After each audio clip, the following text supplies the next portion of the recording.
उत्तराखंड के आईएएस अफसर दीपक रावत की गिनती देश के तेज तर्रार अफसरों में होती है। अक्सर अपने अनोखे अंदाज में छापे मारने को लेकर ये सुर्खियों में रहते हैं।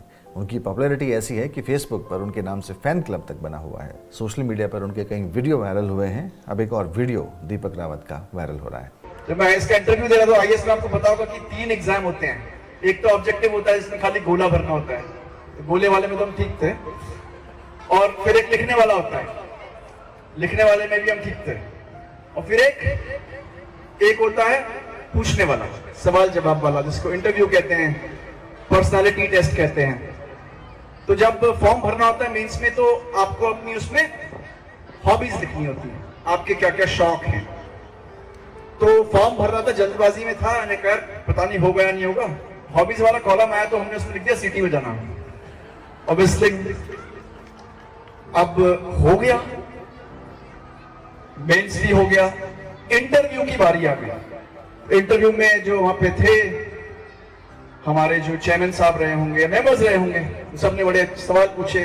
आप उत्तराखंड से हैं, वहां पे क्या दिक्कतें आती हैं, और इसके बाद आप जेएनयू से पढ़े हैं, जेएनयू में किस तरह का माहौल है। फिर ऐसी पलटते पलटते मेरा फॉर्म, एक वहां पे जो थे टीचर, उन्होंने बोला, मिस्टर रावत, आपके तो बड़े अजीब व गरीब शौक हैं। आपने लिखा हुआ है कि your hobby is to whistle. पहली बात तो ऐसा शौक किसी का हो कैसे सकता है कि उसकी विस्लिंग का शौक हो। तो मैंने कहा सर नहीं, मेरे पिताजी को भी था विस्लिंग का शौक, तो मैंने सीख लिया। तो I also used to whistle. उन्होंने कहा कि ऐसे शौक का क्या फायदा है। तो मैंने कहा सर एक तो फायदा ये है कि भाई आपको इंस्ट्रूमेंट नहीं खरीदना पड़ता, गिटार भी नहीं चाहिए, हारमोनियम भी नहीं चाहिए, अपने आप से बजा रहे हो, अपना एंटरटेनमेंट हो रहा है। उन्होंने कहा अच्छा, और इसका नुकसान क्या हो सकता है। तो मैंने कहा इसका नुकसान ये है कि इसको आप गलत जगह पे बजा दो तो आपको भी कोई बजा देगा। फिर उसके बाद उन्होंने मुझसे पूछा कि आपको पता है अभी कोई बहुत बड़ा विसल ब्लोइंग का केस हुआ था इंडिया में। और विसल ब्लोइंग आप जानते हैं किसको कहते हैं, जब जहां पे कोई करप्शन होता है तो उसको जो उजागर करता है उसको विसल ब्लोअर कहते हैं। तो मैंने कहा हाँ साहब हुआ था, वो कोई केस हुआ था एनएचआई में तब, जिसके बारे में कुछ शिकायतें थी, तो कोई विसल ब्लोअर थे, उनकी हत्या हो गई थी। तो जवाब आपने सही दे दिया। उसके बाद उन्होंने पूछा आप इंटरनेशनल लेवल पे बताइए क्या कोई विसल ब्लोइंग का केस हुआ है। तो मैंने कहा नहीं सर मुझे तो नहीं पता। उन्होंने कहा हम आपको हिंट देते हैं, ये यूएसए में हुआ था। मैंने कहा नहीं सर बिल्कुल ही नहीं पता है। उन्होंने कहा हम आपको फिर से बताते हैं, 70 के दशक में हुआ था। तो मैंने कहा सर शायद वाटरगेट स्कैंडल होगा। उन्होंने कहा हाँ सही बताया आपने, लेकिन कौन था जिसने सीटी बजाई।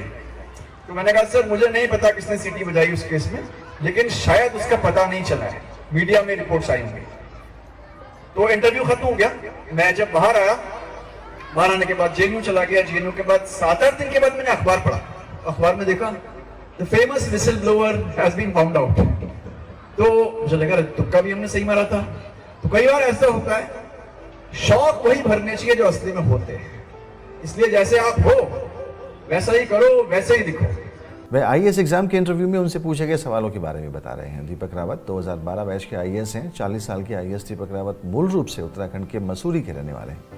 उनकी पत्नी विजेता सिंह पेशे से एक वकील हैं। आईएएस दीपक रावत के 2 बच्चे हैं। बेटी का नाम दिरिशा है और बेटे का नाम दिव्यांश। हरिद्वार के डीएम बनने से पहले दीपक रावत नैनीताल के डीएम थे और उससे पहले कुमाऊं मंडल विकास निगम के एमडी थे। रावत दर्शन शास्त्र में रुचि रखते हैं और वो पुराने क्लासिक गीतों के शौकीन है। वे खुद भी बहुत सारे गाने गुनगुनाते हुए नजर आते हैं। वे कई बार गढ़वाली कुमाऊनी भाषा में भी गाने गा चुके हैं।